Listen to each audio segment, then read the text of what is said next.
Welcome, everybody. My name is Kelly Kulzer-Reyes, and I'm a Self-Determination Program trainer with Disability Voices United. And I'm here tonight to talk with you about budgets, along with my colleagues from Disability Voices United. And hopefully I'll give them a chance to introduce themselves once I give some instructions on what we have for housekeeping. So English is often outlined in blue and Spanish in orange throughout the presentation. But if you need interpretation in Spanish, I need you to click on the interpretation globe at the bottom of the page or the top of the page.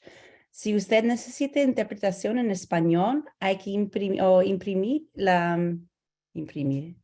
hacer clic en el globo blanco que dice Interpretation y va a escoger el español.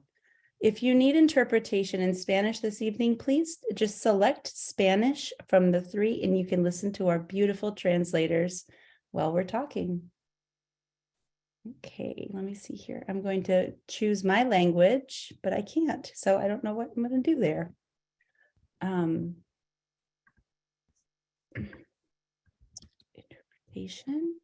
I clicked on interpretation and I chose English. All right, so English is located often on the left of your page, while Spanish is on the right and the bottom. You can choose your language with the interpretation globe or the symbol, and you just pick the language that you prefer to hear. And so make sure you've chosen that already. If you're here and you would like Spanish, please just click on Spanish in the interpretation area. Si usted está en esta línea y está escuchando el inglés, me parece buena idea tocar el botón que dice Interpretation y escoger el español. All right, you guys ready to get started and introduce yourselves? Kristianna and Tim, and Kira only if you want to. Tell us who you are. Tim or Kristianna is going to go first. Kristianna, thank you, Kristianna. Hi, I'm Kristianna Morales. I'm the Director of Self Determination Program at DVU, and I'm really excited to be here. Thank you. Tim.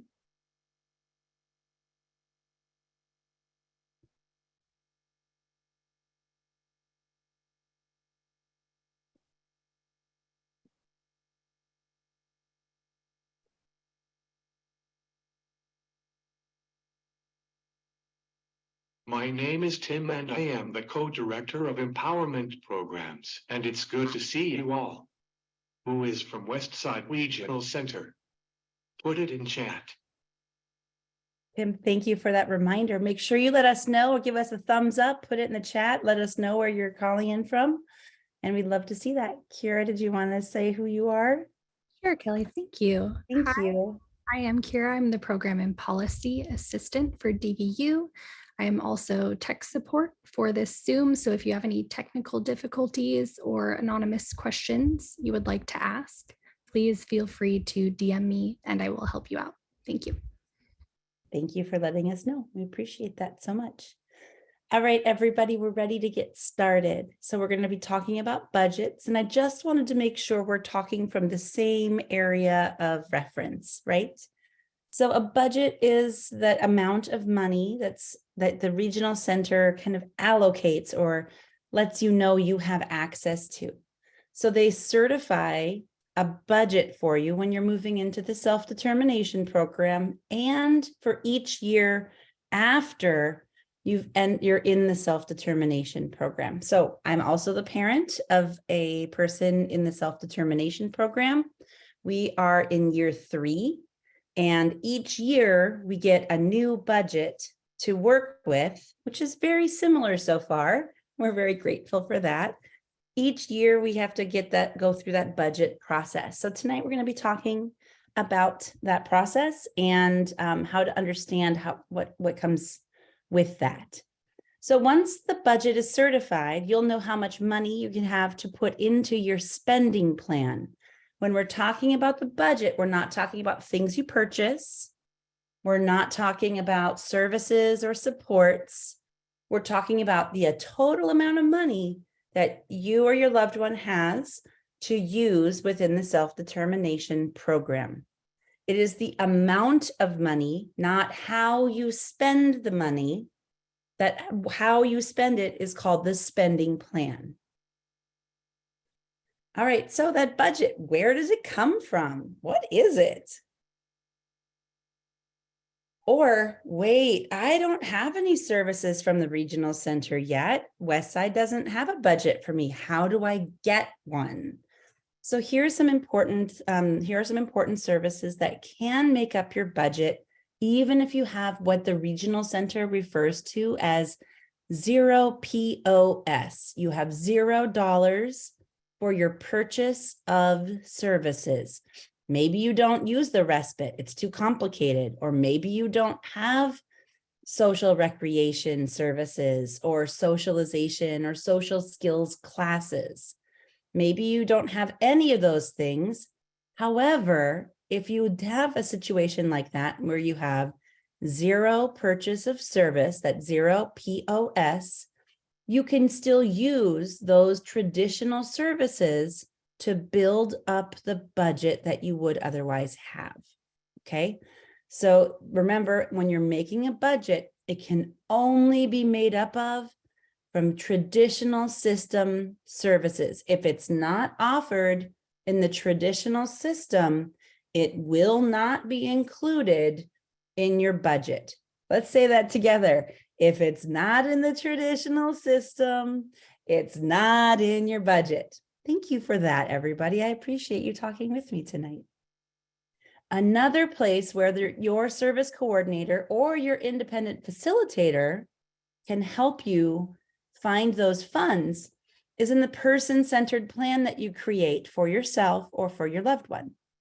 Now, it may not be written in a way that looks like the traditional system, but maybe you have a goal of making friends in the community. Well, your wonderful service coordinator could be thinking about this in creative terms and could say, you know, Kristianna could really utilize some social skills classes to help her make those friends in the community. And then they can put those funds into your budget. Okay. All of those things are like when you've got a really good service coordinator, they're thinking creatively with you. And that's what we're going to help them do for those who maybe aren't quite as, into or understanding how those person-centered plans work yet. You can help them understand it. You can say, hey, this is what they said at that training. We really want to be able to make friends. We need social skills to do it. What do you have in the traditional system to help us meet that goal? And really, they'll know what those things are, okay? Another way to look for your unmet needs or things in the traditional system that you could add to that budget are any of the things you've mentioned over time that are in your IPP, that individualized program plan. That can be a treasure when you're talking about your budget. Maybe there's a wait list for what you need. Maybe you've said it many times, but it wasn't included in a budget. Those plans, both your person-centered plan and your individual program plan, can be very useful tools to help you grow that budget so that you can meet your needs. Okay. So the budget certification process is not very exciting. However, it's based on the past 12 months of actual spending. All right, so you should get a report that says what those past 12 months of spending are. And then you have your unmet needs, which might be in your IPP or might be in your person-centered plan. And then you have changes in circumstances. So if you can think of a change in circumstance right now, why don't you throw it in the chat? It could be you moving from your birth to 3 into the school age time. So things are a little bit different now than they were before. It could be that you just moved from one neighborhood to a new neighborhood and things are different and you're trying to figure it out. Maybe you've changed schools. Maybe you've changed jobs. Maybe you've had a health change. Maybe things are worse. Maybe things are better. All of those changes are considered changes in circumstances, and they can help you figure out what your budget should be. As you can imagine, figuring out the budget is kind of complicated. And in my experience, it's the hardest part of all of the program.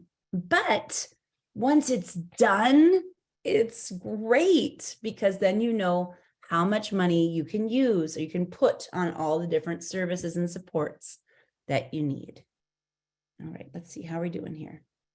Okay, I'm going to stop my share for just a second. Are there any questions right now about what we've got so far here? Who's got some questions? All right. Vladimitra, what a beautiful name. I hope I didn't say it poorly. Can you tell us what your question is, please? Sure. I wanted to ask, you said that the new budget will be based on what was actually spent for the previous year or the previous budget. Mhm. What happens if your budget wasn't set up until late, so we didn't get a full year?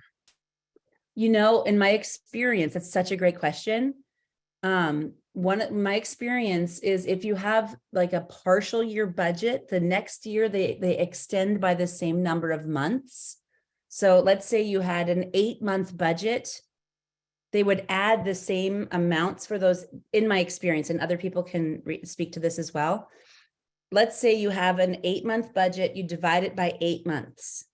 And then they take that 1 month amount and then they add it to 12 months instead. That's my experience with it. Does that make sense? Kind of half and half. And the other thing is, it takes a while, especially with some of our FMSs, to get things set up. So some of those things are still going to be unmet needs. And I'm hoping West Side is as good about this as some of our other regional centers. I suspect they're even better. But what they do is they say, okay, well, and you weren't able to use these funds. We're not going to take them away. We know it's a need. We're just going to see if we can, get those under control for the following year. So far, and I'm crossing fingers here, I haven't had people lose funds if it's still something they need and they're telling the regional center that they still need.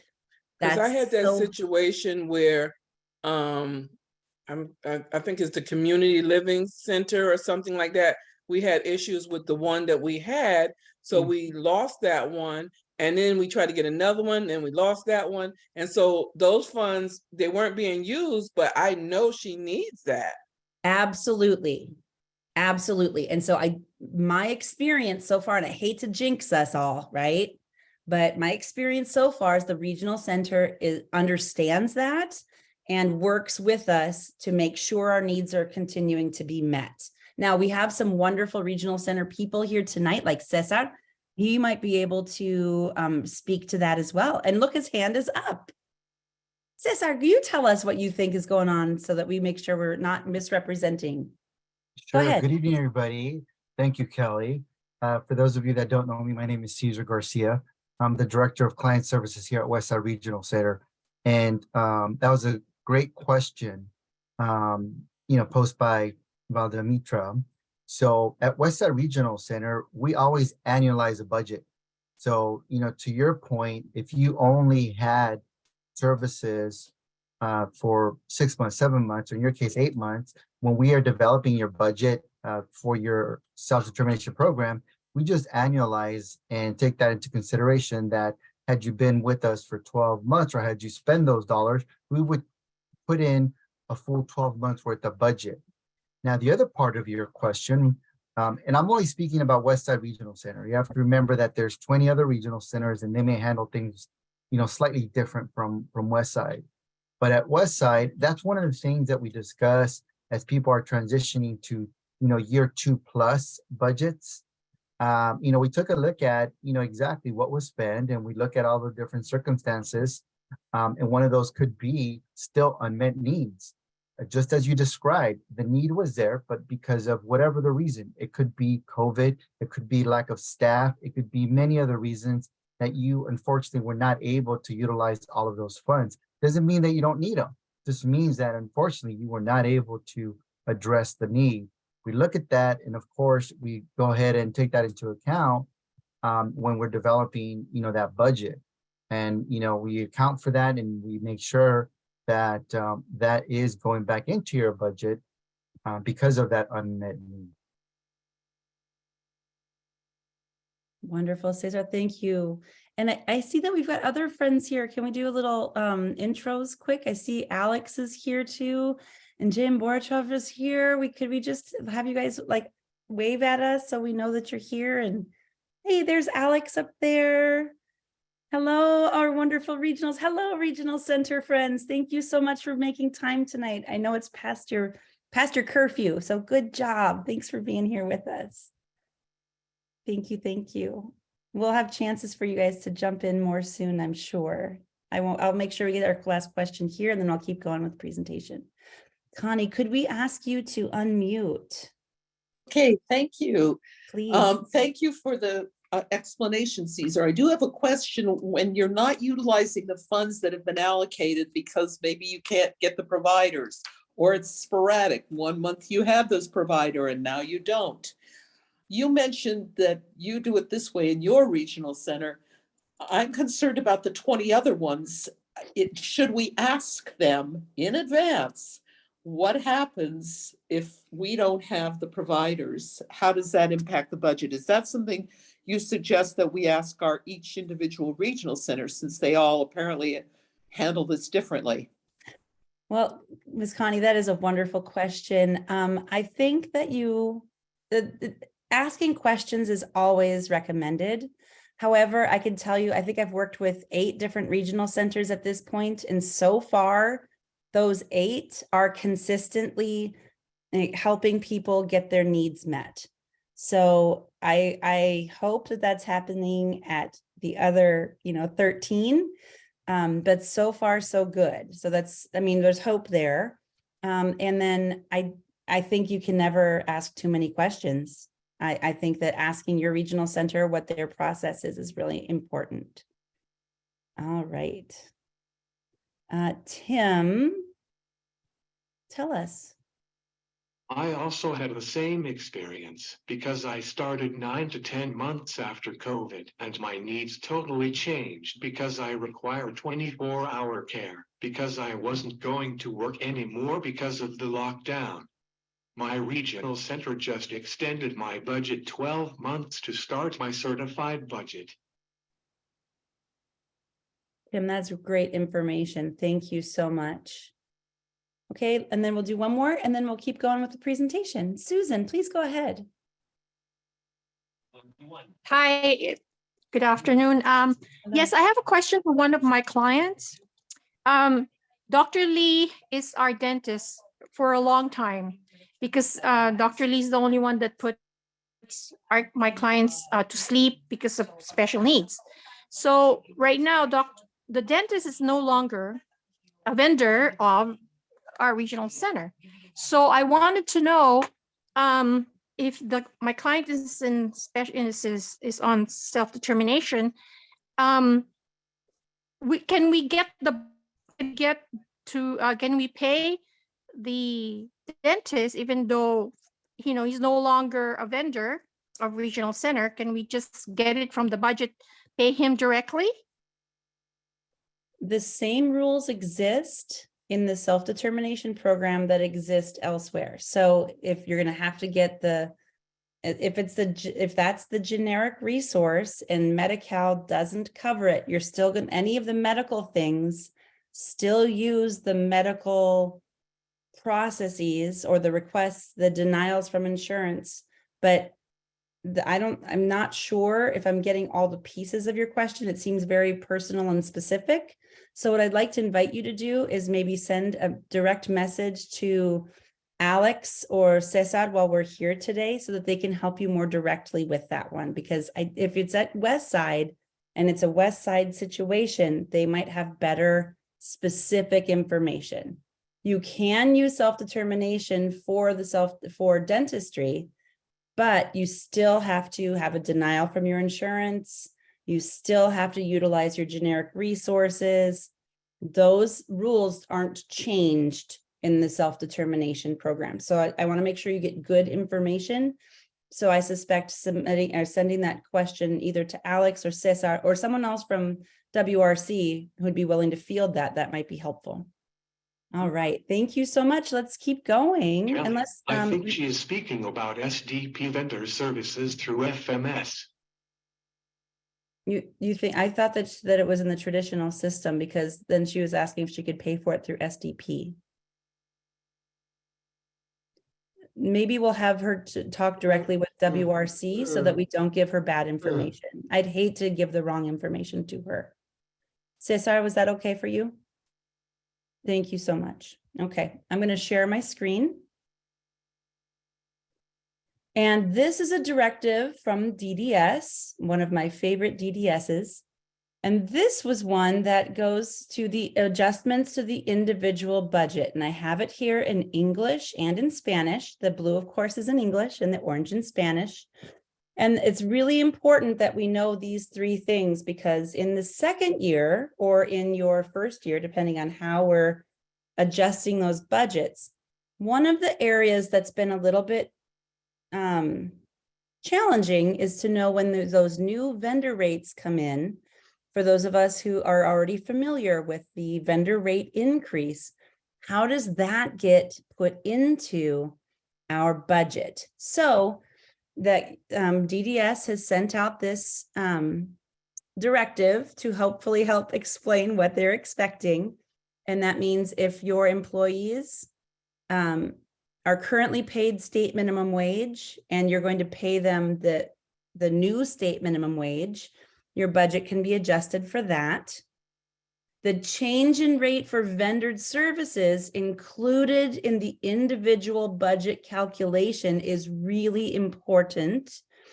And what I'm finding is that most places, this is a hard one for the service coordinators to understand. So just help them remember that these are the things that are just important to add into that individual budget calculation.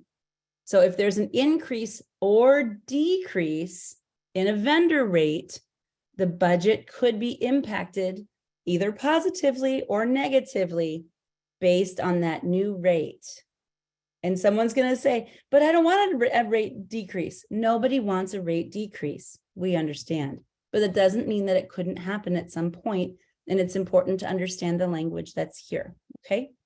The change in rates for regional center vendored provider. So if you're using a vendored provider and their rate has changed, that can help you change your budget also. Okay. Hopefully that was not too weedy. I don't love that one myself. But so what do I do to get a budget? You ask for one. You've already done your orientation probably. You've talked to your service coordinator about wanting to move into the self-determination program. Then you ask for one. Very politely, I know you're busy. How many days will it take you to get me a budget certification tool? What's your turnaround time? And they might say, you're my first person who's asked, let me find out. And then they can get that information for you. All right, guys, this is some really important information for those of us who are multi-ethnic or from backgrounds that are very exciting, like in our family. So I wanted to make sure you guys are aware of your clientele at Westside Regional Center. So it looks like we've got not quite 40% of us are Hispanic, about 23% of us are white, about 20% of us are Black or African American. Then we have other Asian, Polynesian, and Native American. And I can't even see Polynesian and Native American on this list, but we must have a couple or something because they wouldn't be on the list without that. Now, all of this data is from the DDS oversight dashboard. And I promise I'll help you understand why we're including this here in a couple of minutes here. Just bear with me. So the per capita expenditures at Westside, you'll see that in that other, on the other page, that there's a Native American, there must be at least one person of Native American ancestry. They have a very large budget. So that is not great information for us. The really great information is Hispanic, Black, and white. All right, so if we look at the area that says white, the people who are considered white by the regional center, and that's demographic data that we share with them, that area, it looks like we're at about $35,000 on average in expenditures. And our friends of Black and African American ancestry are in the $30,000 average range. Now, those of us who are in the Hispanic category have a much lower amount currently being spent. You see that right here, maybe $18,000, $19,000 per year on average. Doesn't mean that's everybody. It's just an average. Now, let's look at our language numbers at Westside. Most of us speak English. Now, hopefully we have lots of people here who also speak Spanish tonight. But here we've got over 80% of us who are served by Westside Regional Center are receiving our information in English. We know this is problematic because some people ask for English because they'd prefer to read in English. That doesn't really matter that much. People who are requesting materials in Spanish are less than 20% of our total population. Now I'm sorry, let me go back once. And then our people who are receiving their information in Persian it's a very small amount. So remember, that number is a very small number of people. So when we go to this page, it's not as exciting. So we're really focused here on the English speakers and the Spanish speakers, because there probably aren't that many people in that green line, okay? So in the light aqua, we'll call it aqua, the English speakers have a much higher average spending than our Spanish speakers. I don't think this surprises anyone, correct? We all know this is a thing. So here's the question. What do we do about this? And this actually connects directly to your budgets, all right? A lot of people, this is from your culturally and linguistically competent self-determination program summary of focus group data, okay? So this was a presentation that you have on your website. We can get you all these slides and all the links, no problem. And I can actually get that to, maybe Kira already put it in the chat for you. But if not, I will see if they'll be willing to do that for us. But let's look at these cultural barriers, right? This is pretty common for many of us. Uncomfortable sharing our needs. Who wants to tell the regional center, I need help? Not many of us. I can tell you it's not a comfortable conversation in our house either. I value my privacy about my family's situation. I don't want to tell people that we need some support. I've got prefer to be offered services rather than ask for services. I think most of us who've been involved with the regional center system long enough know that this is not typically how it happens. Sometimes you get an amazing service coordinator who can take your conversations and pull out, like, I'm hearing you say this. Would this service be helpful? That sometimes happens, but I think for most of the families that I've worked with, they just say that they don't help me with anything, or I don't know what to ask. So we need to be able to see, it really does help to see other people within our communities being successful, either in self-determination or in the traditional system. Excuse me. So here are some ways to address these disparities within your budget, okay?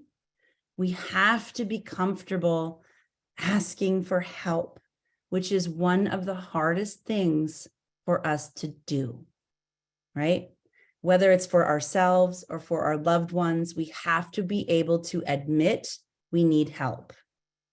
We have to take a deep breath and trust that we are doing the right thing for our loved one or for ourselves.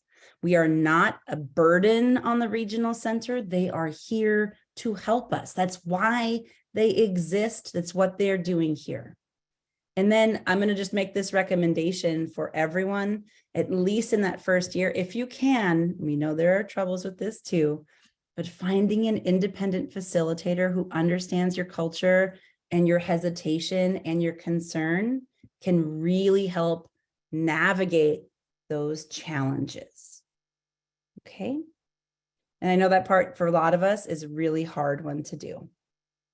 Then what do you do next? Once you are able to say, I need help, I need these services, my loved one, like I need a break, I need some respite.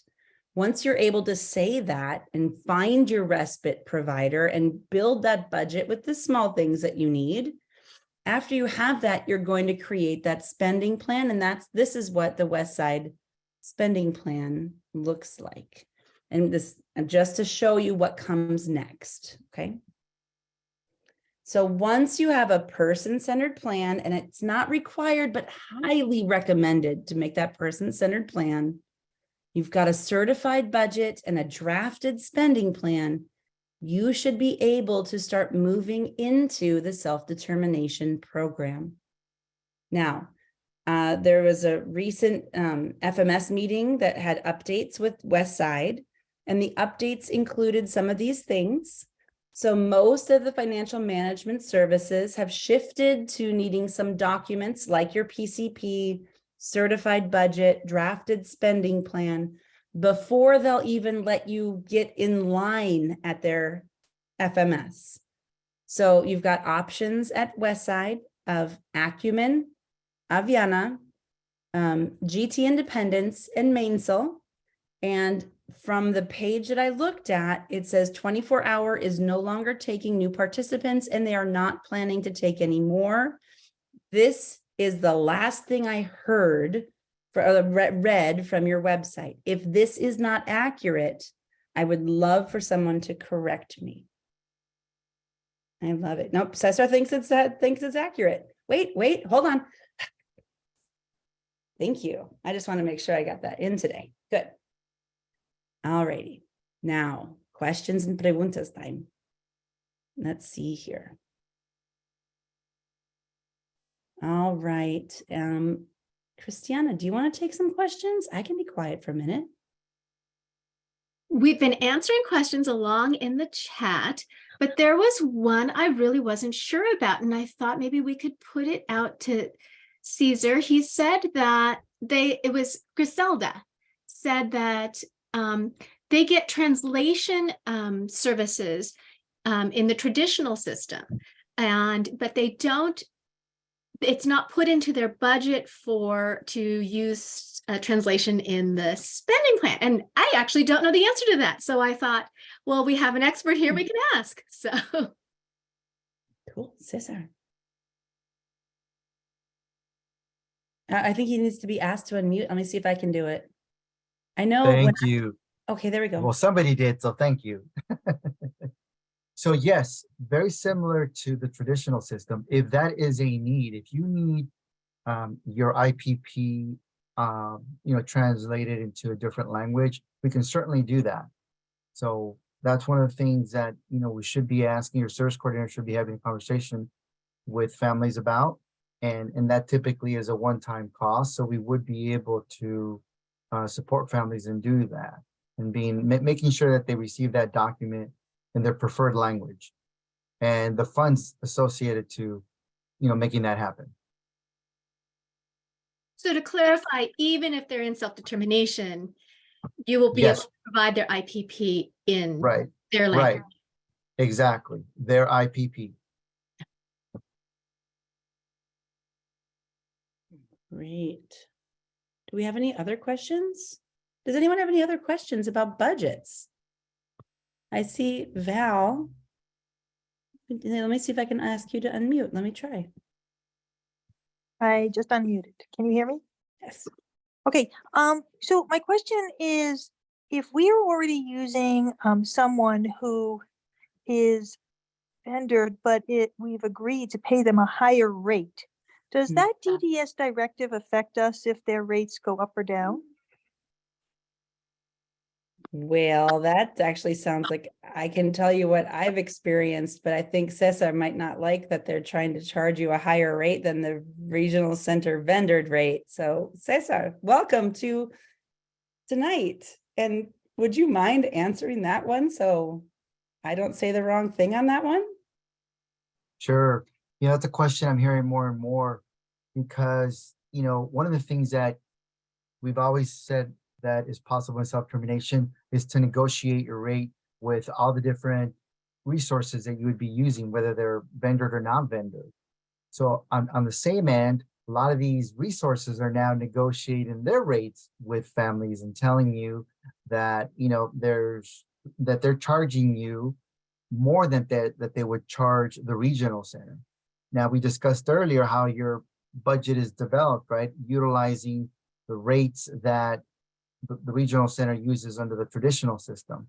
But I have had circumstances where some of these vendors who support people in the traditional system, but are now supporting people in the regional center are asking for higher rates.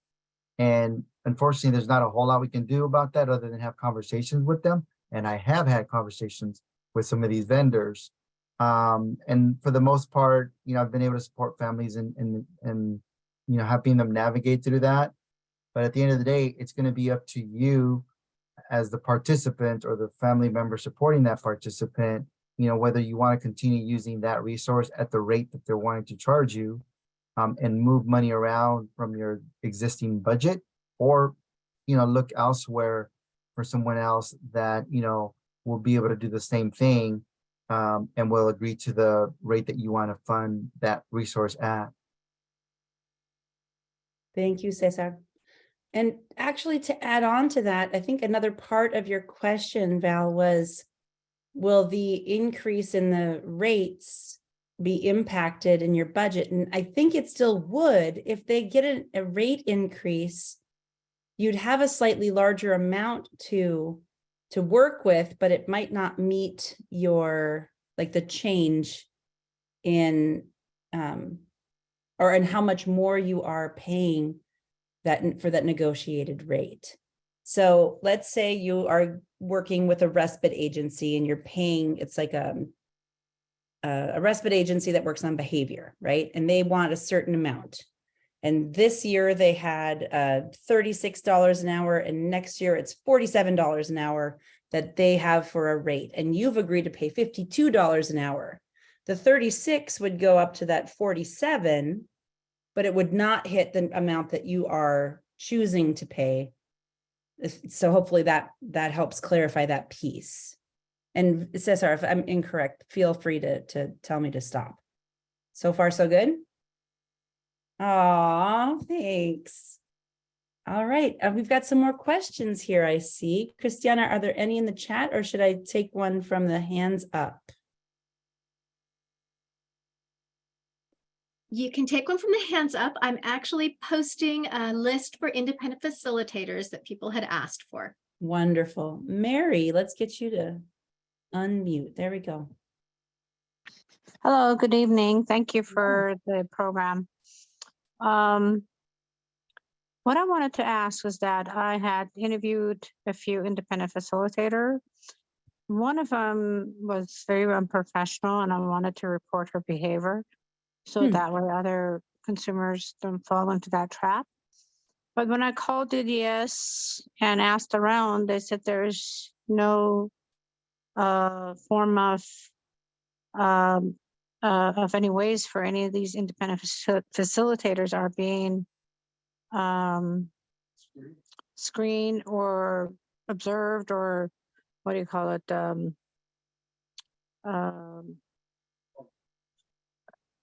No, sorry, my head is dizzy.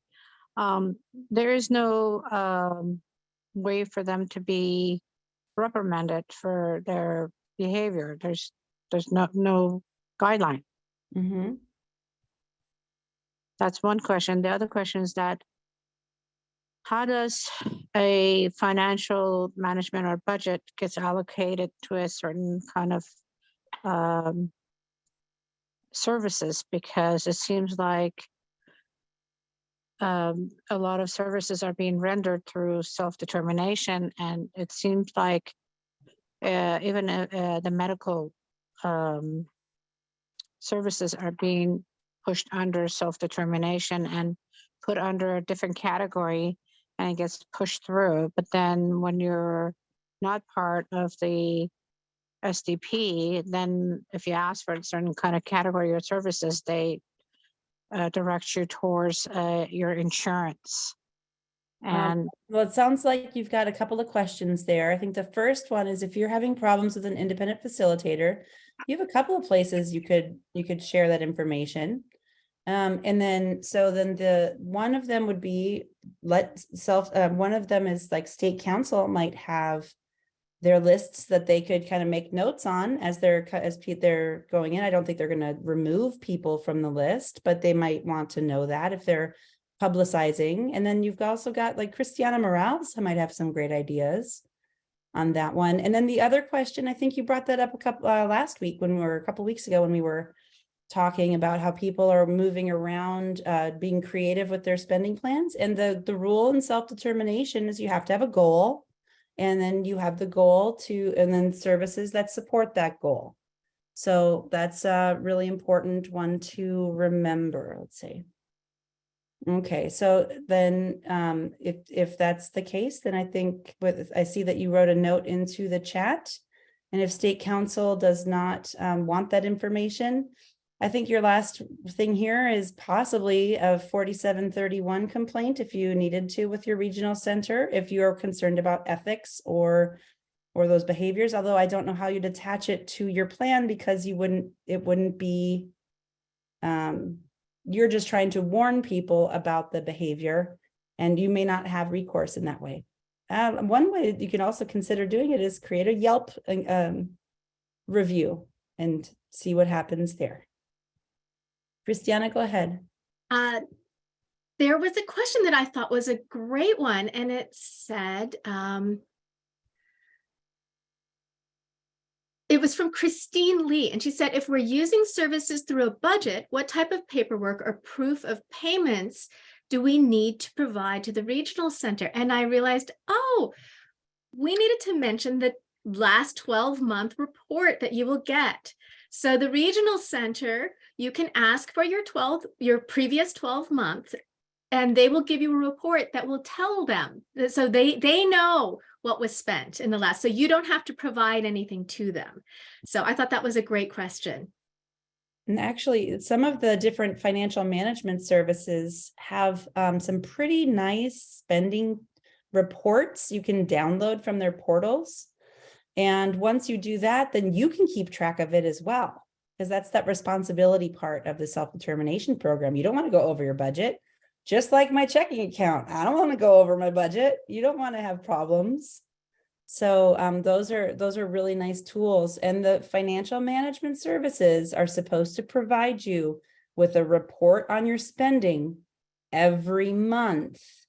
Some of them do it by sending it to you, and some of them do it by allowing you to log on to their portal and you can download those reports. Is there any other way that we know of that you can get those reports? Those are the only two ways I know. Okay. So we have a question from Nirmala, and it was, can one provider be used for two different services? And this actually goes kind of beyond budget. We're now into spending plan and FMS world. I will quickly answer your question, which is, it depends. It depends what FMS you're working with and what model you're using of whether that provider can work to provide the two different services. So that I don't have unfortunately don't have a yes or no answer for you. And Kelly's raising her hand. I am raising my hand. There is one person or one service code that cannot provide any other services. Kristianna, do you know what that is? I do. What is it? Independent facilitators cannot provide any other service. Correct. So let's say your independent facilitator was Tim Jin, and Tim Jin was the person providing you independent facilitation services. He would not be able to provide you any other service category, and he would be a great independent facilitator. Nobody knows this program like Tim.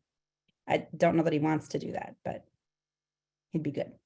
Do you want to get Connie first and then we'll I do, but I think Tim unmuted himself, go ahead?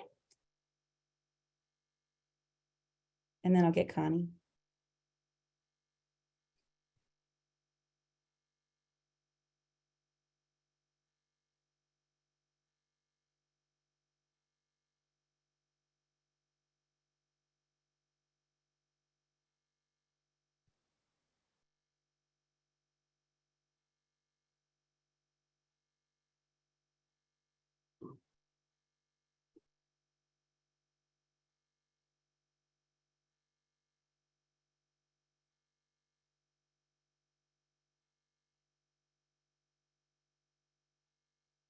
Kelly, what if your independent facilitator was your parent and they were your natural support? Ooh, if you're not paying them, that is different. Oh, you win, Tim. Tim's right. If you're not paying the individual, they could provide you a different support. But you cannot pay an independent facilitator and then pay them to be in a different category. See, he would be the best independent facilitator ever.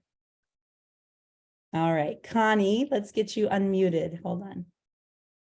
Go ahead, if you can unmute yourself. Hi, I actually have two questions.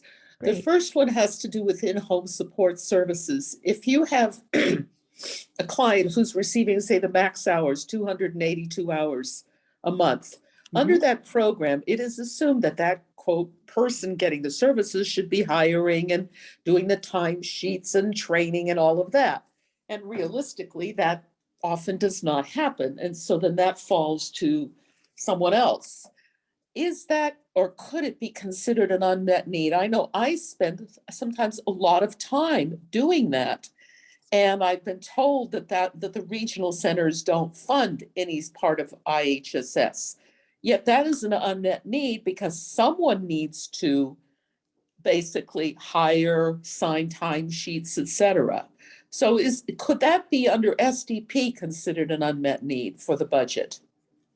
I don't think you'd have success getting it approved as an unmet need, but I think you would have a great argument or a great goal to create a program manager under the self-determination program for somebody who you pay to do those things, and that would be a way to move around that problem.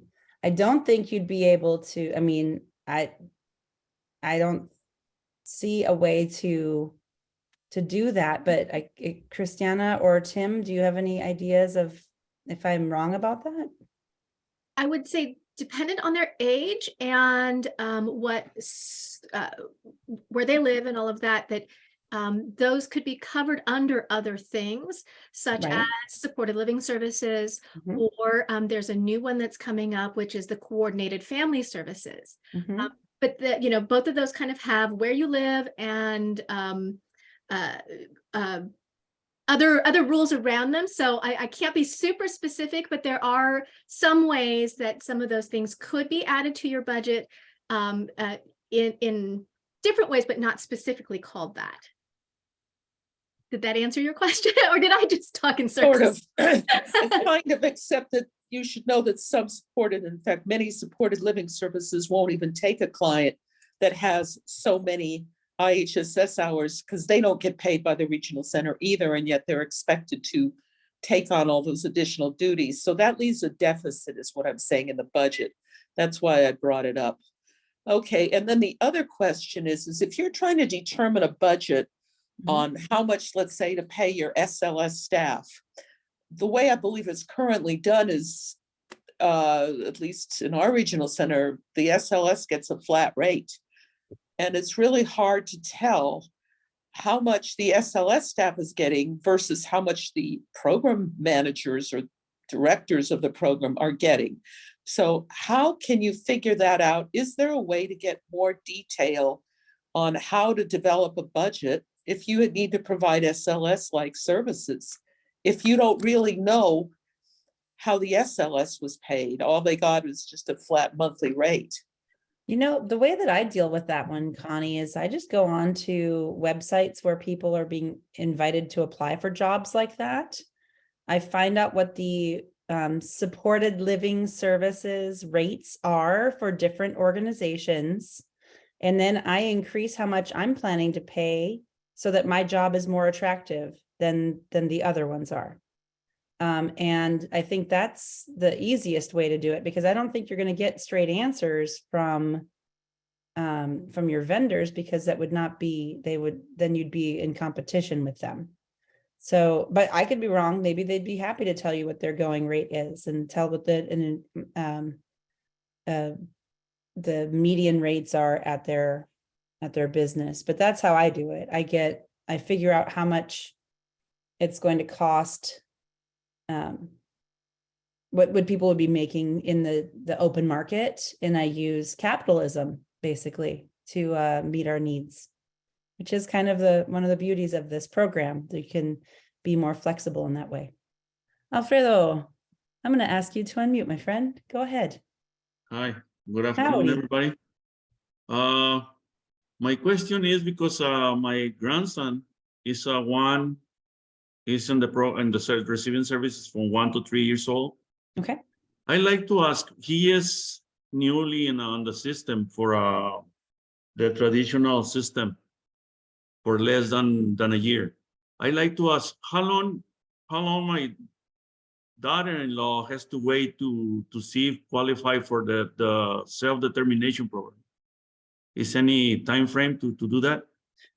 Typically, birth to 3 is run through the Early Start program. There are cases where you could be in self-determination, but that's like on a case-by-case basis. And once you hit the 3-year-old, as a 3-year-old, you can move into the self-determination program. But remember, the change in circumstance there is you're going to not have the educational services. So you're going to start with a brand new from scratch kind of budget. Okay. So maybe you'd have respite, maybe that might be everything that you have at age 3, because there aren't a lot of services that somebody that age would have that aren't provided by the school. Okay. If that makes sense. So Yeah. that's one thing that you would be looking at. It might be something like floor time, or it might be ABA. It depends on, every person's different, of course, but those are things that you'd have to first go through your private insurance for the ABA, and then, all those different pieces. So those are things to keep in mind. But typically when you turn 3, you can move into self-determination, unless you've got somebody in this situation where, I don't remember what it's called. I don't know anybody who's under age 3 who qualifies for the self-determination program. Right. Go ahead. Thanks for the information. You are very welcome. Thank you for being here tonight. Go ahead, Caesar. Thanks, Kelly. Just want to add a little bit more information to what you said. So, Alfredo, yes, the Early Start program goes from birth to 3 years of age. And typically, most children on that program have a developmental delay and not a disability just yet. So typically, children that are under the Early Start program under just a developmental disability a developmental delay do not qualify for the self-determination program. However, there are those children in the Early Start program that we have established that they have a developmental disability and actually are eligible for the Lanterman program as early as 2 years of age, if not even earlier. And at that point, that child in that family is actually eligible for self-determination, and they can move forward and try and access that program. And that's the difference. That child needs to be determined eligible with a developmental disability under one of the 5 eligibility criteria under the Lanterman Act in order to then give them access to the self-determination program. Hope that kind of helped. Thank you, Cesar. I appreciate it. Let's see here. So I just want to make sure we remember that we're talking about budgets tonight. And we're going to try to keep us going towards the budget area, but we'll see. We want to answer questions you have, and we're grateful that you're here. So we want to get a little bit of everything tonight. Let's see here. Amber. Oh, sorry, Amber. Tim, go ahead. Each regional centers should have a vendor list on how much they are getting paid hourly from their regional center. And when I was with an agency, I asked them how much my staff was getting paid. Now that I am in self-determination, I pay my staff the most that my budget can handle, and it's more than the SLS agency. Even if they are an SLS agency, each agency has a different rate. Thank you, Tim. All right, Amber, I'm going to click on that. Go ahead. What's your question? Actually, Amber's my wife. I'm using her link. Well, that's okay. We can call you Amber, the other Amber. Mr. Amber's fine. Mr. Amber, welcome. So we have had an issue with our budget. It was approved, submitted, which included our ABA. But now they are saying that she is not eligible for ABA as she is almost 7 years of age. And they're having us look for another payee in case Medi-Cal or whatever other vendor we can find to pay for the services. But in the meantime, we are budgeted, and the budget was approved from KRC for us to maintain our ABA therapy. But they're talking about removing us from those services, forcibly removing her because of non-payment. How can we keep that from happening until we can find another way to pay for the services? Well, that's an interesting question. It's a little bit specific. So you're just to make sure I understand what you're looking at. I'm also served by KRC, but there shouldn't be, if the budgets, you're already in self-determination. Is that accurate? We are in self-determination. We went in November, but as the ABA provider has been billing under traditional services, which we've told them repeatedly they're not supposed to do since we are now under self-determination. Mm-hmm. That being said, the KRC is saying now that they will not pay for ABA through self-determination, even though it is on her budget and approved in her budget. Okay, so what I'd really like you to do is come to our local advisory committee meeting at KRC and share this concern with the self-determination group there. And I'm on that committee as well. And I wish I could tell you what to do here, but we can connect you with the right people at KRC. Cesar is amazing and wonderful, but I suspect he cannot fix Kern Regional Center's issues. So that would be my first concern. And then I'm going to get, if you send me a private message or a note at kelly@dvunited.org, I would be happy to connect with you and see if we can help you get KRC fixed. Okay. That'd be much appreciated. Thank you. Anytime. Yeah. All right. I have another one from the chat, which I am not certain about because I think this might have changed. Are remote services covered in the self-determination program budget? We are underserved resource-wise in our rural area. And this was from Rebecca. Cesar, did they change the rule about able to provide remote or in-person services for traditional system? Like, yes. Yes, they did. However, when you're talking about self-determination, that is a choice that you have, while being in this program. So if you are electing to receive services in a remote way or an alternative way, you can do that in self-determination. Now, under the traditional system, that's changed. But yeah, in self-determination, you can continue to access remote services if that's what you want to do. Cesar, would that budget item, I mean, thinking about it in terms of budget, would you be able to use it in the traditional system and put that budget into the SDP? Because if you don't have enough funds to cover it, I mean, if it's not allowed in the traditional system, you might not have the funding you need in order to do it in self-determination. correct? Correct. So then, now because there's no alternative services, right? Which allow you to receive remote services. Right. When developing budget, we would use just the traditional, rate, which Yeah. is actually higher than the alternative rate. So you're better off that way. So you're going to end up with a much higher amount, and instead of having us add, and we had access to the alternative rates. Okay.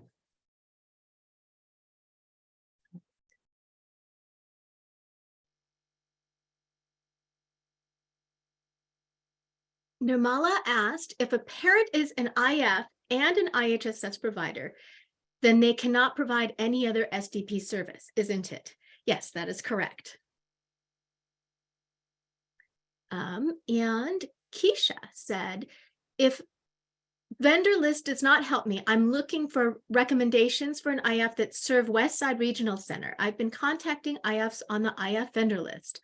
All the IFs I've contacted don't respond to my information inquiries. I can tell you right now that a lot of the independent facilitators do have waiting lists, unfortunately. So I don't have an easy, good answer for you for this. We're also in the middle of needing to 099 vendor.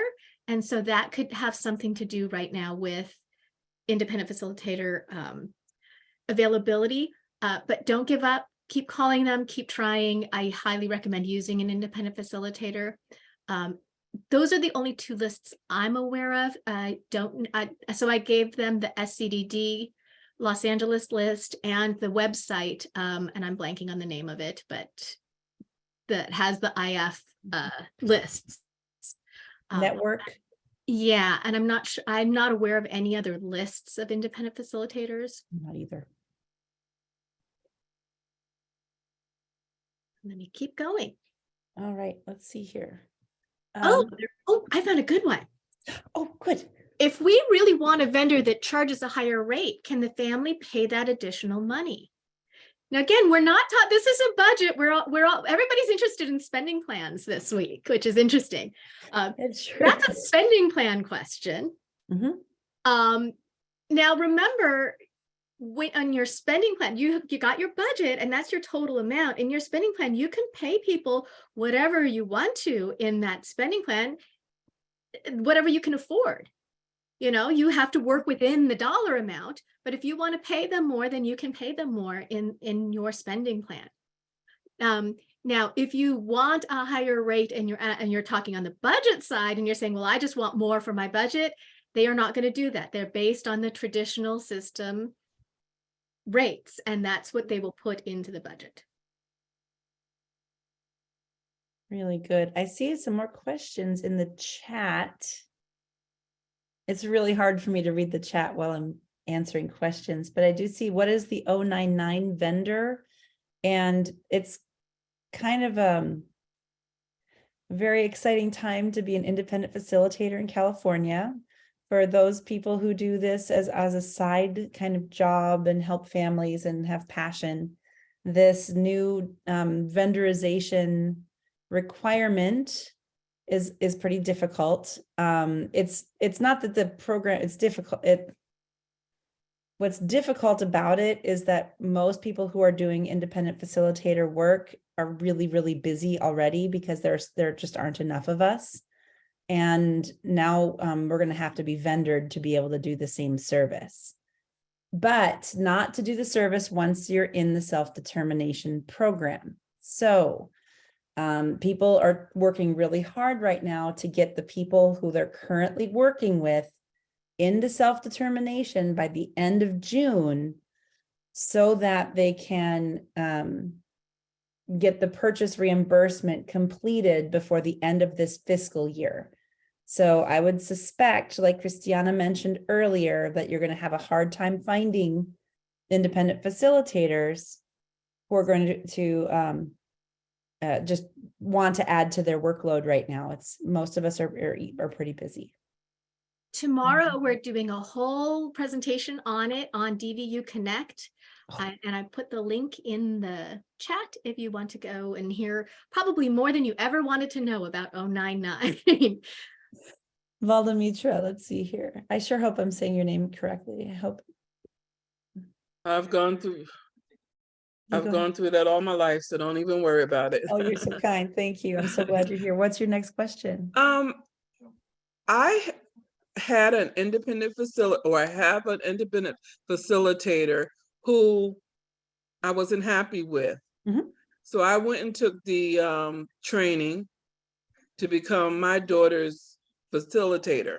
Okay, so on the budget now, I have this person that's the independent facilitator, which they charge once for the whole budget so far. That's it. I couldn't get them to. I kept saying, when are you going to charge invoices? Because whatever we don't use, we're going to lose. When are you going to charge invoices? To this day, I have not gotten anything. So once I was certified and everything, I started charging on that. Mhm. Now they set up the rate, they set up the occurrences, I guess it's called, how Mhm. often they get paid and whatever, but they weren't following through. So going forward for the new budget on July 1st, do I just stick with whatever they have said, or how does that work? I don't know how they came up with the figure for themselves. I'll put it that way. Sure. You could put, assuming your daughter is an adult. Yes, she is. Okay, because you can't charge for a minor. Right. If you want to be charging your daughter, you can add whatever your rate is to the work that you're doing into the plan. Just remove the other person, let your financial management service know that you're no longer going to be using that person. And you can put the new person, who's you, into that line. You can do that.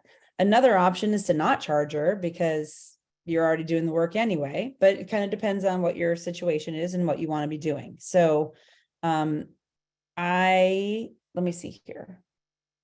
How that's determined is like, if I were charging my daughter as an adult, I'd probably give her a discount.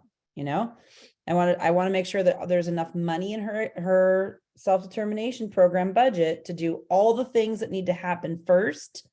And I think that I would probably want to pay myself last. But the thing that's most important to me, and I think many parents, is to make sure you pay your staff really, really well if you can, because staff is what makes it possible for us to live our lives.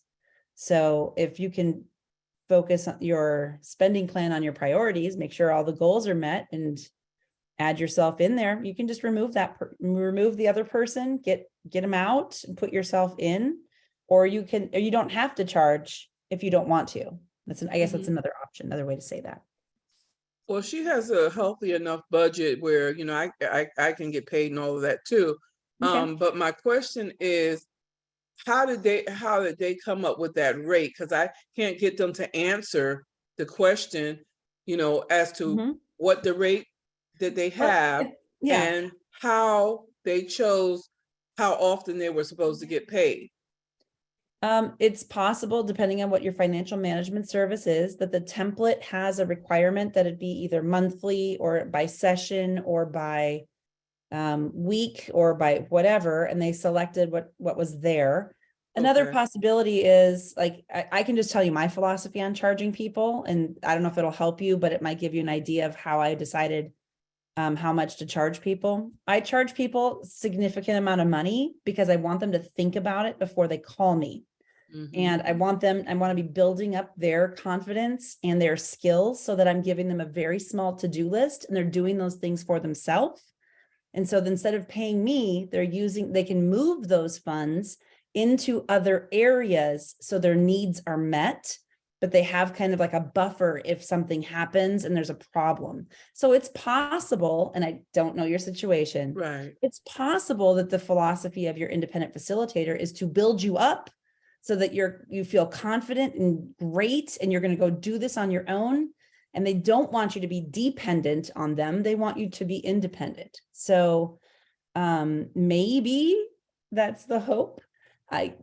that might be a little bit too optimistic. I'm not sure, but I know that I want people to do as much of the work for themselves as possible and to write myself out of their plan over time. So like in year one, maybe 1 hour each month.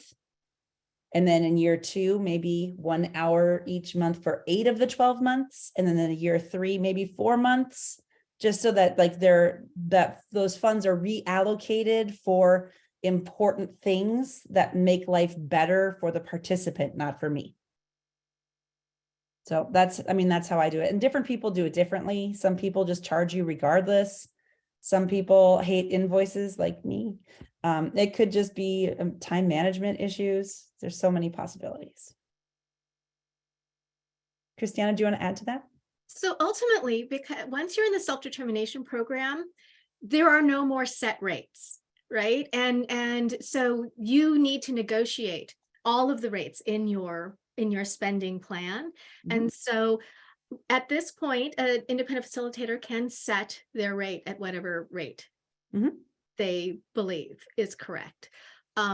At one point, if you look at the FAQs on DDS, they have a comment which said that they believed that the rate should be somewhere between $25 and $75 based on experience. So that was kind of DDS's comment about it.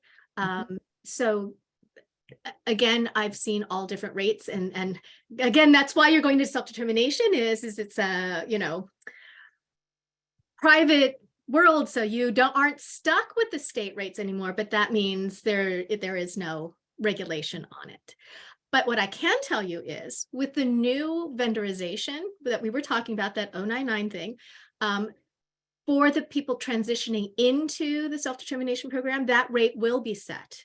And it's right around $50. It's different for every regional center, but it's right around the $50 rate. So I can tell you that piece.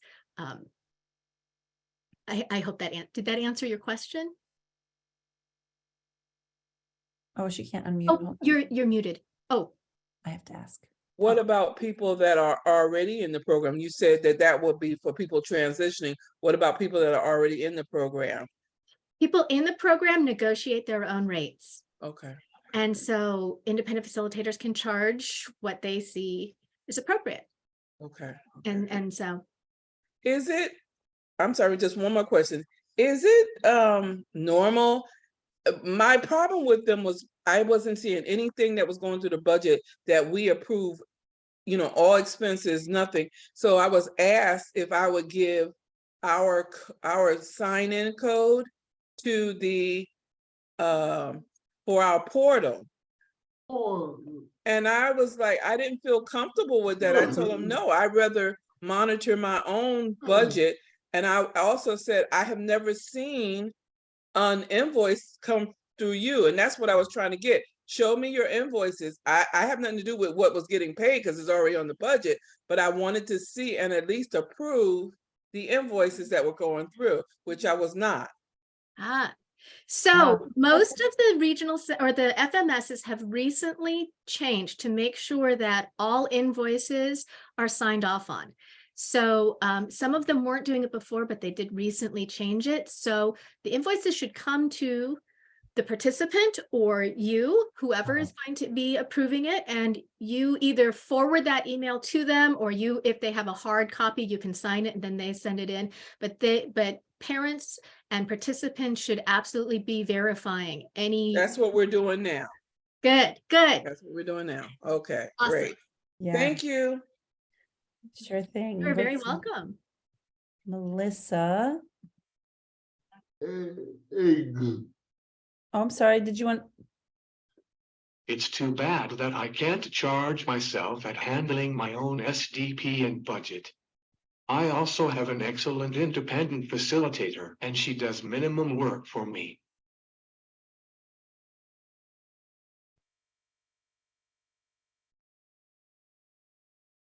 Thank you, Tim. Melissa, please go ahead.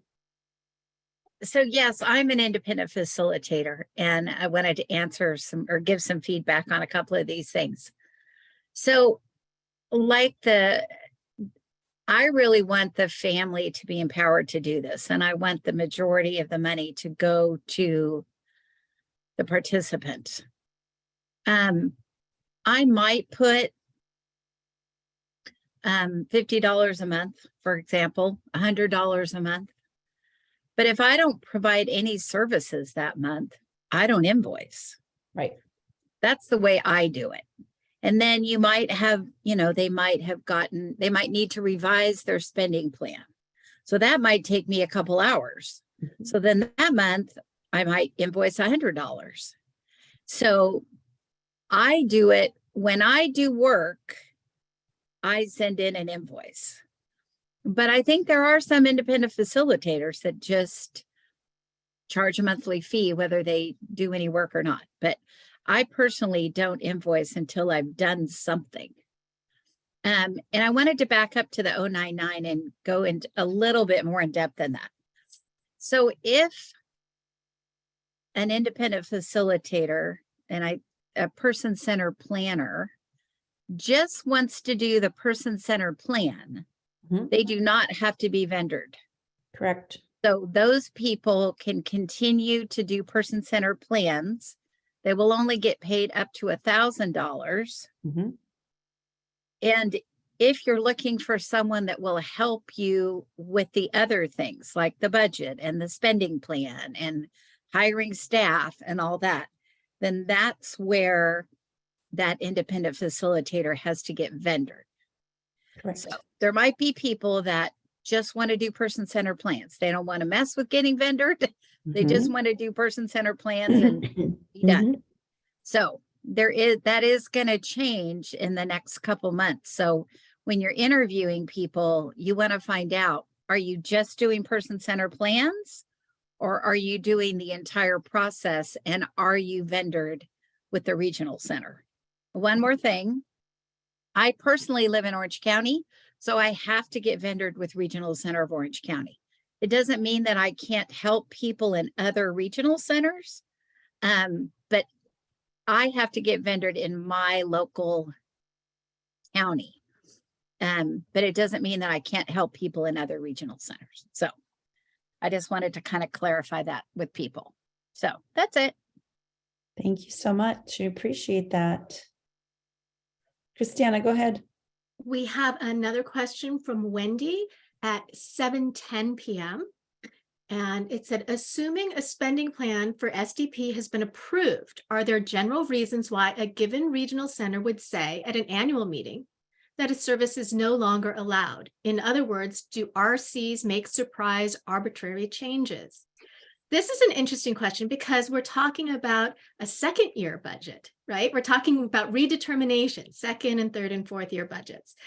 And because we're here and we're talking about West Side, I will say there are 21 different ways that they do redeterminations. And so Caesar could talk about how they do the redetermination at West Side, but it may not be true for everybody here. And Caesar, do you want to answer? I think that's a really great. Yeah, it is a great question. And typically, yeah, you shouldn't see any surprises. And, it all starts with that conversation, taking a look at, what's been going on over the last almost year. You definitely want to start looking at, year 2+ budgets, at least 2 or 3 months prior to your first 12 months ending, or any of those 12 months ending, to make sure you have enough time to go through those conversations and see what may have changed or what's different. And it's all based on conversations, but just arbitrarily saying, nope, you can no longer do this, or we're no longer going to allow this, or we're not going to add these funds. It just doesn't happen that way. It all is based on a conversation. And certainly if things are going to look differently, we as regional center will definitely provide you with the explanation, the reason why. And, again, go through that conversation and look at options.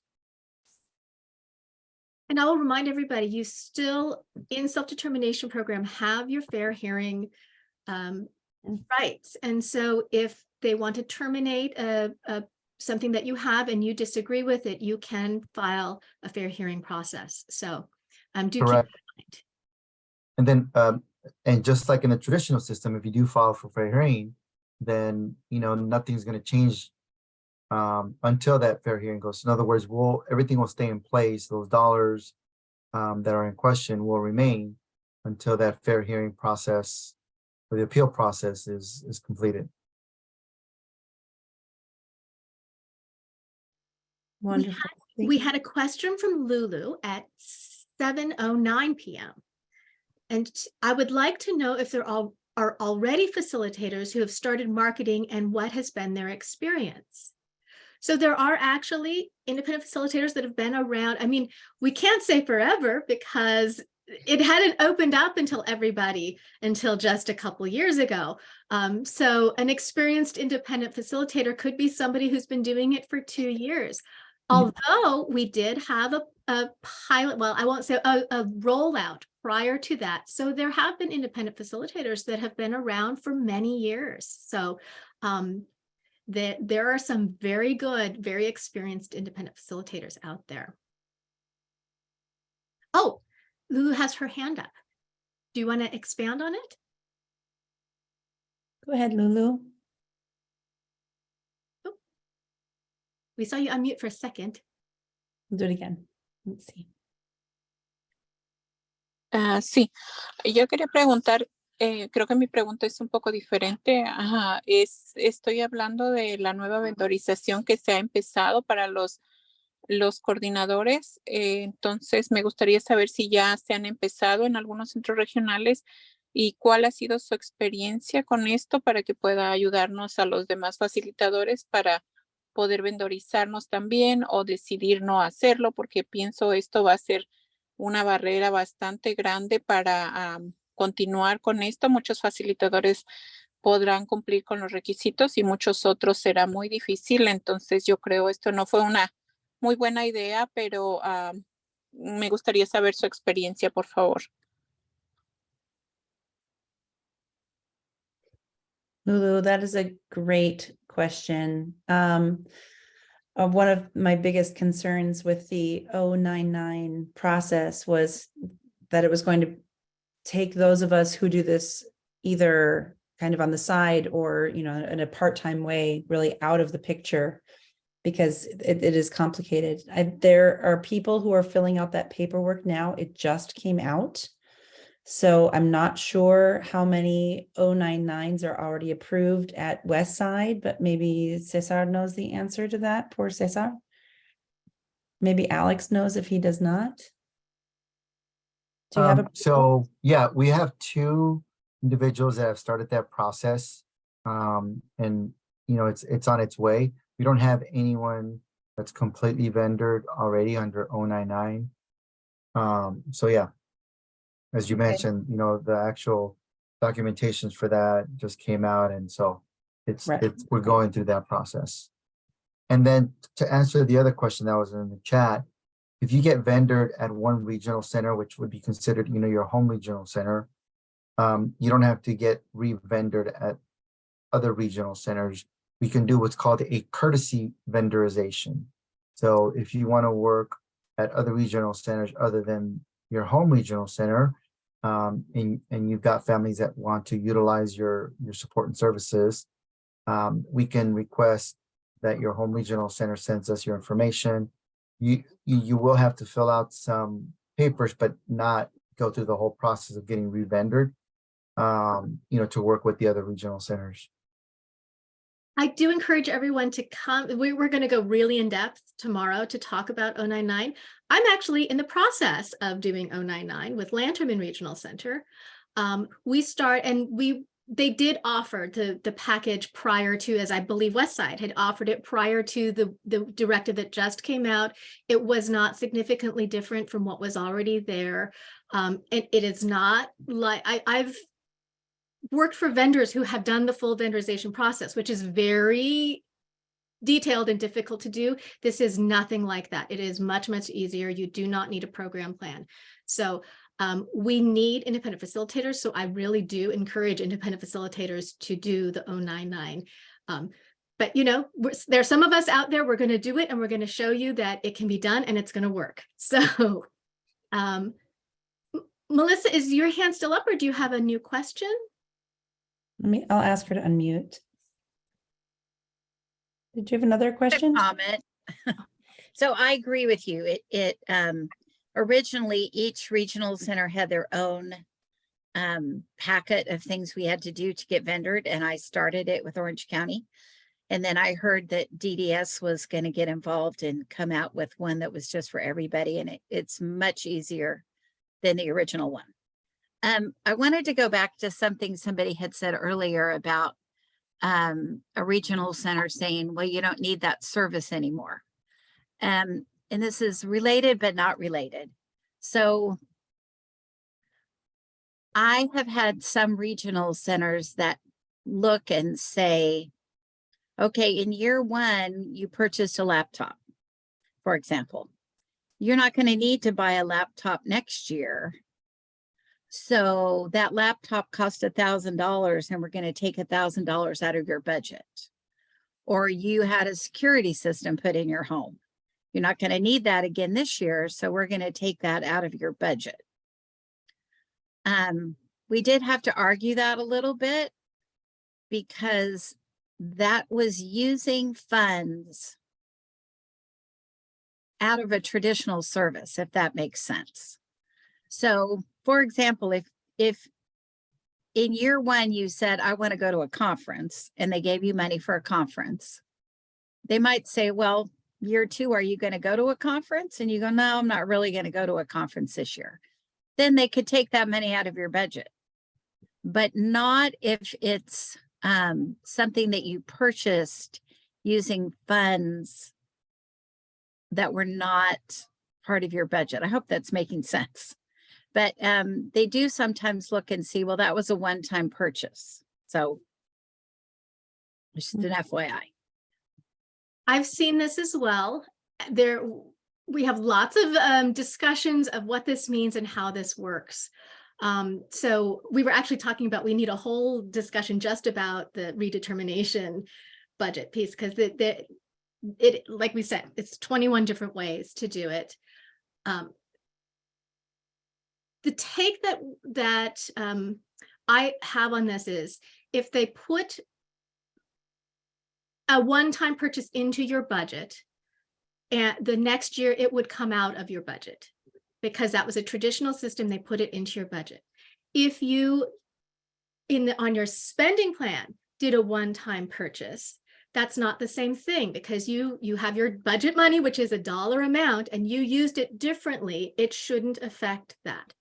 With that said, remember, your redetermination is based on goals and needs. And so if you met your goal or you met that need, then there may be a reason to reduce it there.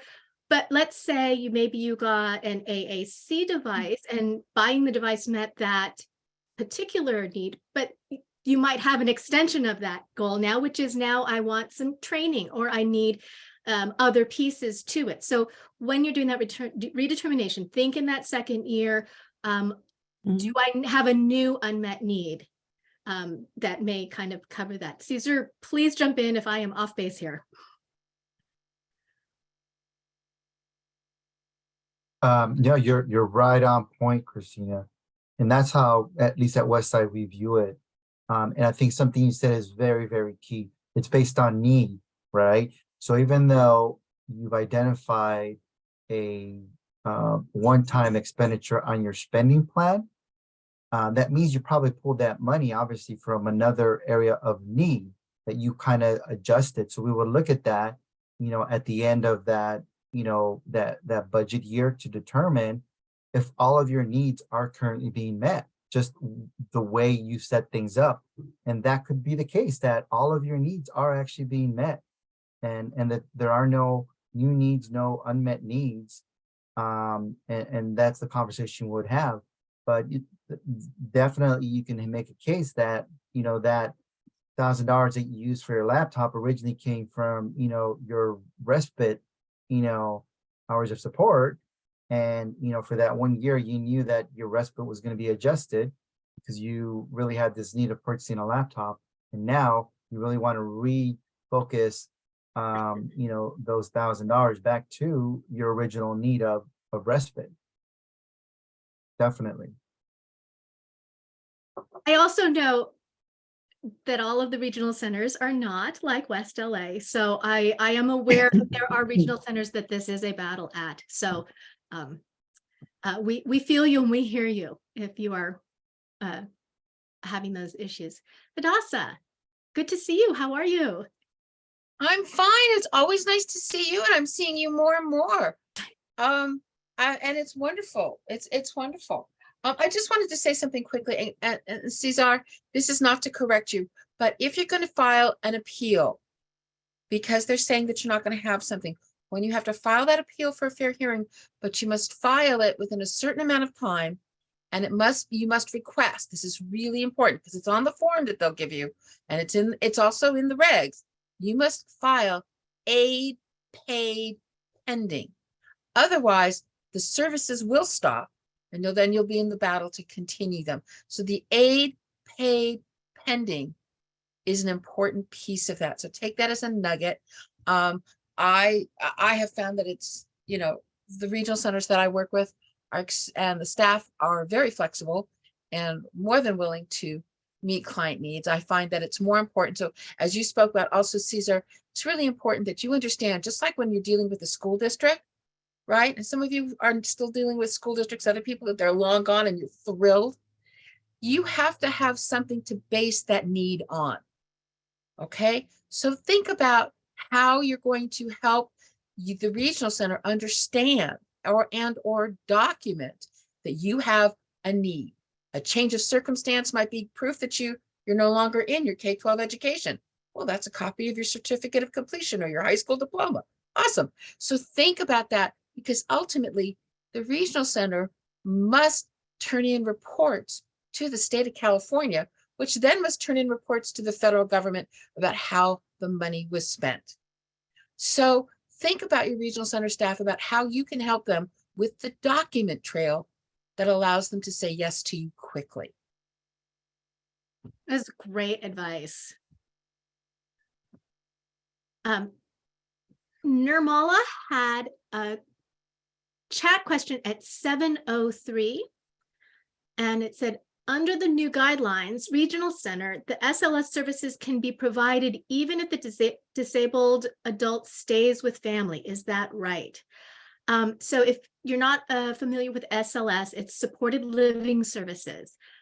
Supported living services are for people who do not live at home with their families. And I think that they are referring to the, oh shoot, I always forget what it's called, the new one. Family. Thank you. Hold on. I just said it a second ago and I know you did. Coordinated family support. Good job. The coordinated family support services are a new thing coming up. And that was to help coordinate the services. If you have an adult living at home and they need additional help coordinating services. So it's different than supported living services. If you are living at home, you could qualify for independent living skills, but not supported living services. Connie, do you want to go?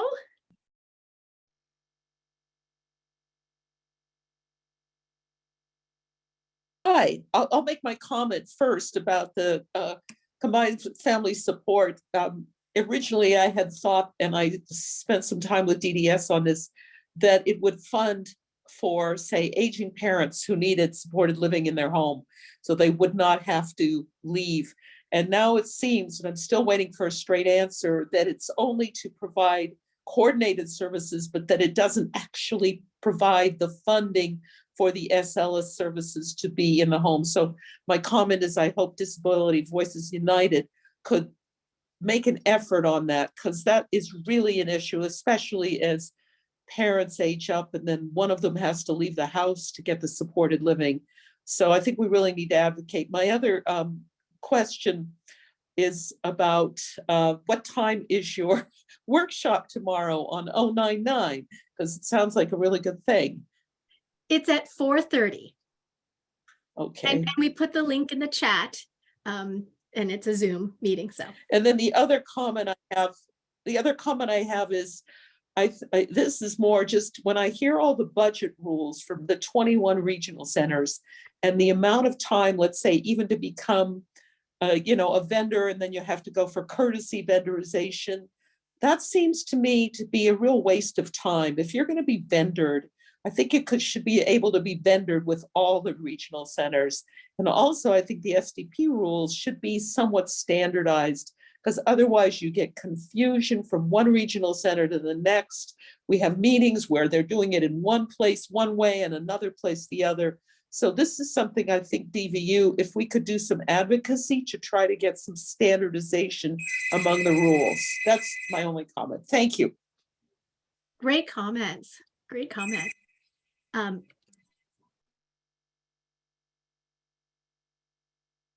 So Rita had a chat at 6:55 p.m.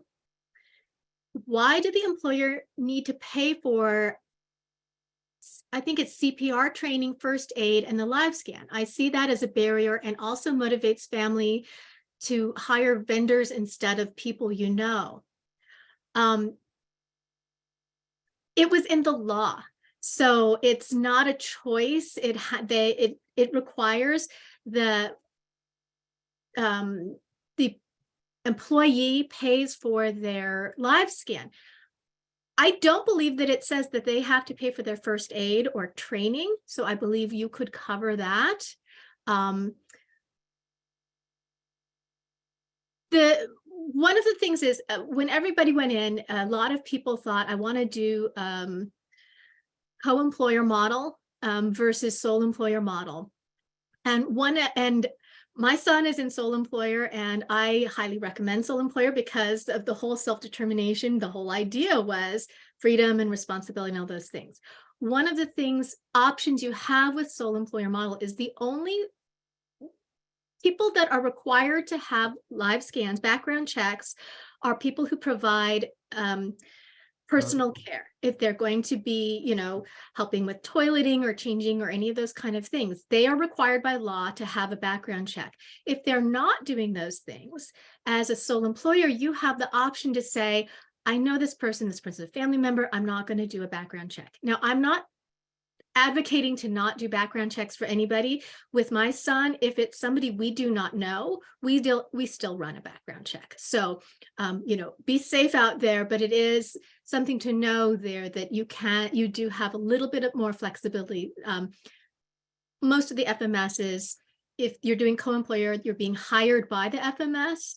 So that requires you follow their standard, which means most of them require everybody has a background check. So also, one thing to add to that, the question included CPR and first aid. Not all of the codes require those two things. So if you're requiring those as the employer, that's a little bit different than the codes. For example, if you're using a respite code, they have to have CPR, a CPR code certification that is current. But if you are using 320, which is not part of the budget, this is part of the spending plan, but clearly we've moved away from the budget. The community living supports code can be used by staff in the home and in the community. It's a really nice code. Does a lot. It's really flexible, and it doesn't require those things that you were talking about with the CPR and the first aid. Now that's different. If you need someone to have CPR and first aid skills, you get that. You get the people you need with the skills you need, okay? No one here is saying that that's not okay, but understand that those different codes have different requirements, okay? And we have to follow those rules. But I really like the sole employer model as well. That's what we use for my daughter. And we also really like code 320 and 331. Those are my favorites because I have favorite codes, which means I'm a very exciting mom. Susan, let's unmute you. And then we've got Rita. Go ahead, Susan.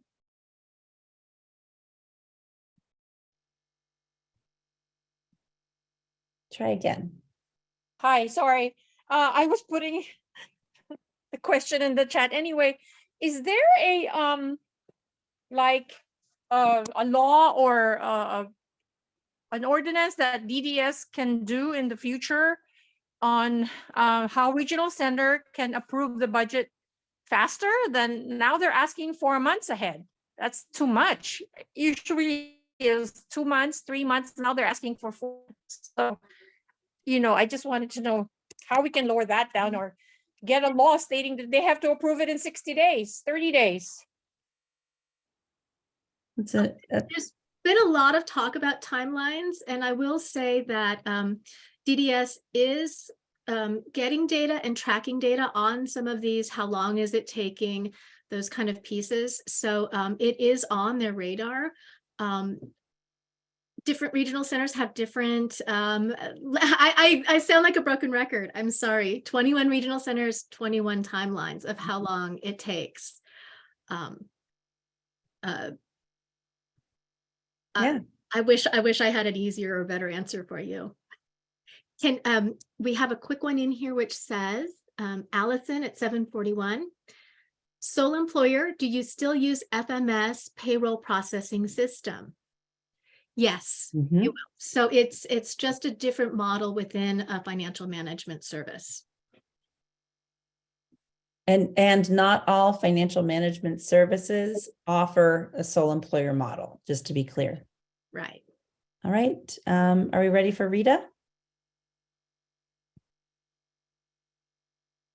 I was the one that wrote the goal about the FMS requiring those things.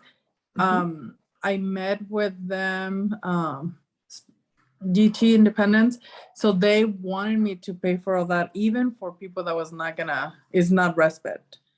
Like my son has some friends that will do like exercise with him in the community, and they said that if it was person we knew, that it was their requirement that I had to do that. But if I wanted to get providers, then I didn't need that. I just needed to give them like a copy or something of their company where they work. So you're in the co-employer model? The co-employer. And then every time that I kind of asked, because when I first started, I wanted to do the sole employer, it felt like I was like being discouraged. Like they will tell me like, kind of like it was gonna be too hard, like all like kind of like negative, and that's why I went for the co-employer, because I've talked to different FMSs and they all like sounded like it was like they will discourage me from doing that. I'm sorry you felt discouraged. I can tell you that I really like our sole employer model, and that's because we just have more control and authority and all the self-determination words.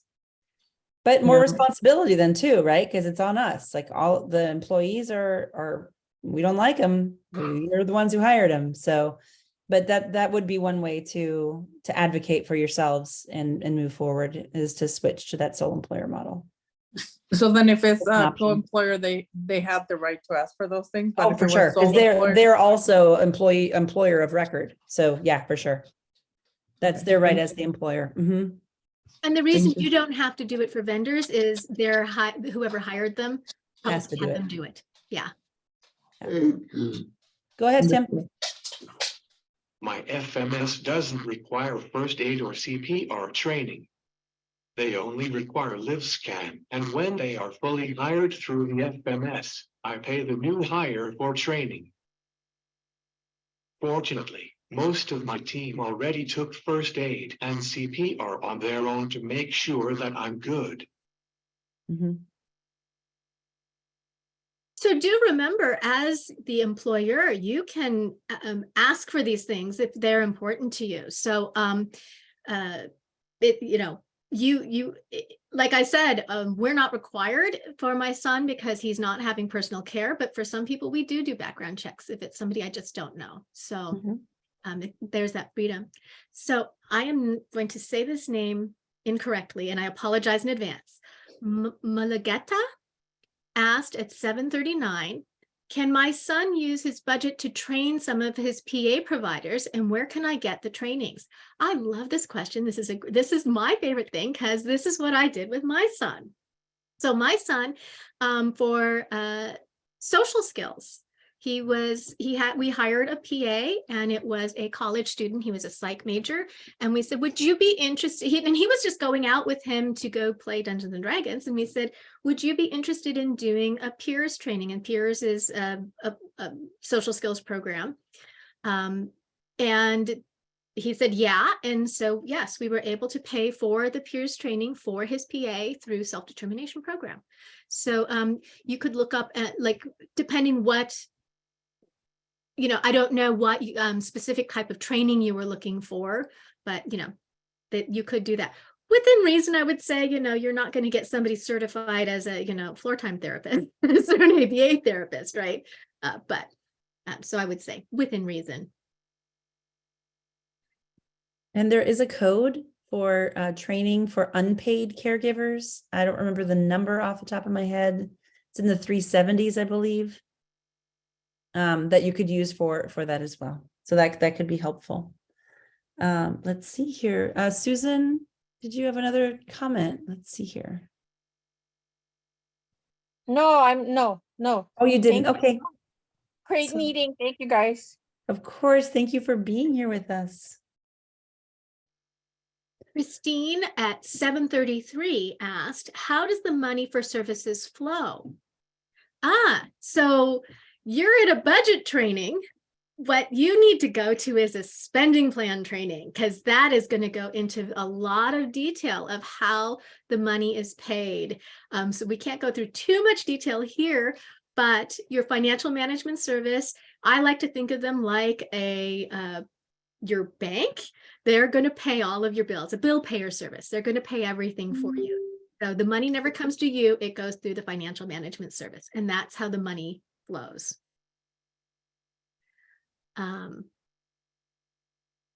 Griselda at 7:23 asked, how many hours can independent facilitators have for each consumer?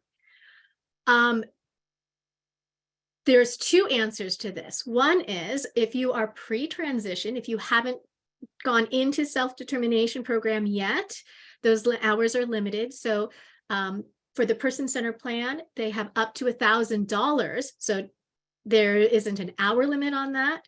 And then for the transition services, it's up to 40 hours, but that is split with the financial management service. Once they're in self-determination, you determine, again, so go back to self-determination, you have the responsibility and the authority and all of those things. So you work out with your independent facilitator how many hours you're going to need and what support you're going to need.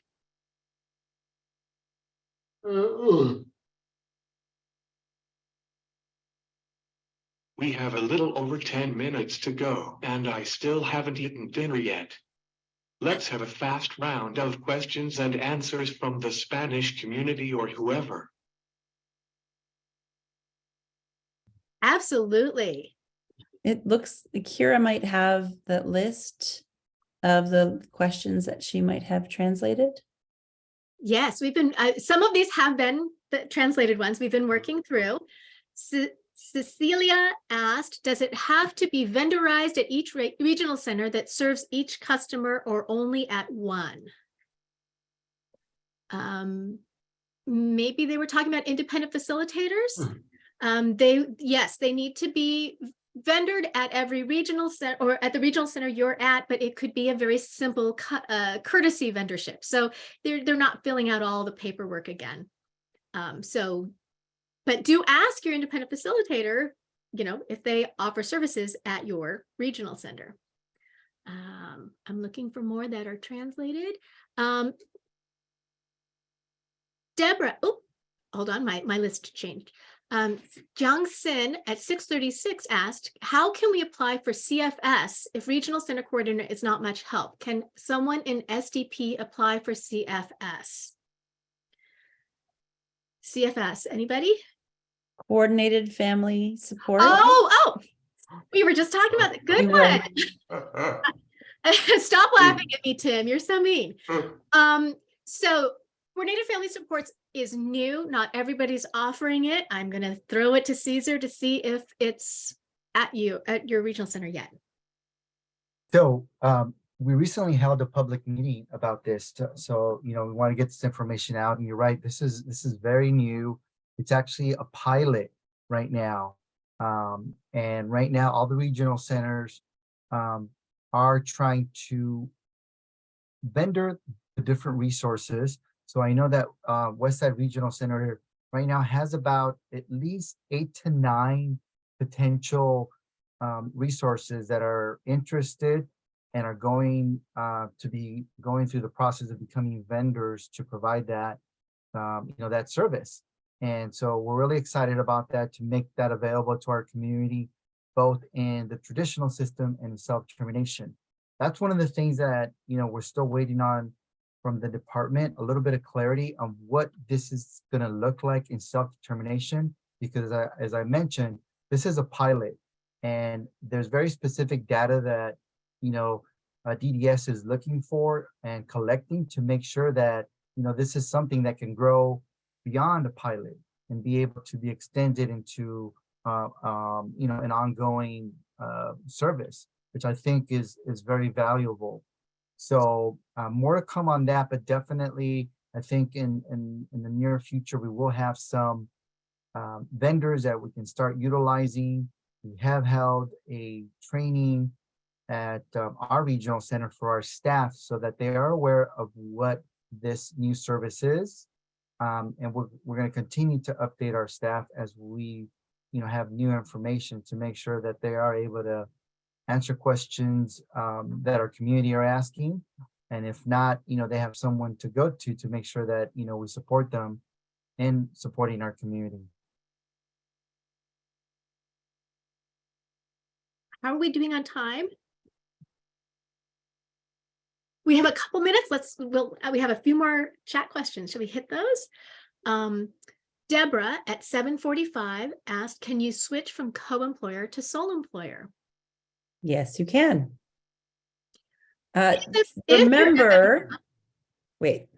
Remember when you switch something like your service codes, there are people involved. It's not going to change your budget. The financial management service is no longer something that's in your budget, and it was never something that built your budget. So as far as the budget goes, it doesn't change anything. But if you would like to change your financial management service model, you'll need to involve your service coordinator, and they will have to put in a new purchase of service. And there's all kinds of funny numbery things. So doing it at the beginning of your year is a really good idea. So if you're at the end of year 1 and you want to switch into year 2, it is a natural place to switch. I would recommend not complicating your spending plan if you don't have to, but if you feel strongly about it, you sure could. And maybe if you're having trouble with staffing, that might be a reason to switch earlier. I can understand that as well, but let's see here. Kelly got all of them that I was thinking, with one exception, which is make sure your financial management service offers both, or you might have to switch to another financial management service. So just something to think about in there. Correct. Sabina asked at 7:48, will there be a spending plan training in the near future? That is a question for your committee. Your local advisory committee decides what their topics are going to be. And if you would like a spending plan one, you should send that note to your local advisory committee or attend their next meeting, which is, what days are theirs? On April 11th. There you go. April 11th. At what time, Kristianna? That I don't know.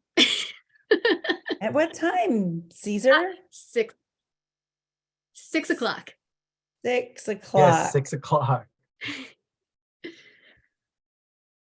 And you could go to our YouTube page and watch the video we did for the Westside Regional Centers on creativity in the spending plan. And that is available for your viewing pleasure at any time.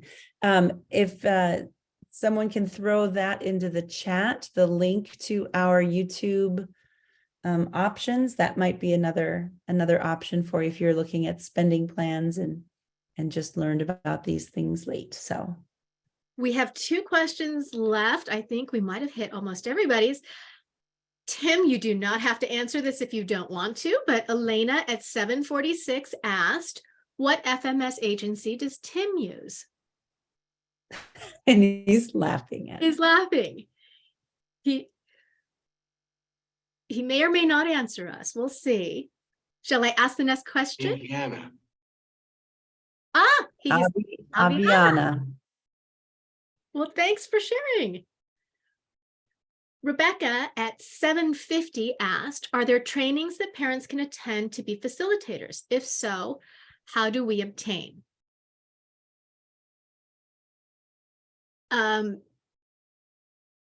There are trainings out there. There are ones that cost money and there are ones that do not cost money. Autism Society of Los Angeles offers trainings that do not cost money. SCDD has one that is kind of self-paced. And I know Guidelight Group, which is where I was trained, they do charge for their training. So that's, those are the ones off the top of my head I can think of. Ooh, Kelly's got one. Well, I just want to make sure we know, it's great that Tim shared that with us, but we're not going to endorse any of the FMSs or, suggest that you go to anyone. Make sure they have the model that you want. I personally like the sole employer model, but if you would prefer to have a co-employer or a bill pay model, just make sure you have the right FMS for you and for your needs. Friends, thank you so very much for being here with us tonight. It is our pleasure to bring you this third of 4 trainings. We will be having another training in late April. And I'm hoping that many of you will be with us because I get to speak Spanish the whole time next time. And so I'm looking forward to that. And I'm pretty sure I'll lose my voice by the end. So that's very exciting. Make sure to follow us on social media. Thank you so very much for being here tonight. Have a wonderful, let's see, you can have a wonderful Passover, Easter, Palm Sunday. Let's see, what else do we have? Ramadan. If you're just breaking fast, happy iftar, and have a wonderful rest of your evening. Take a good care. Thank you for being with us. Have a great night. Good night, everyone. Thank you for being here.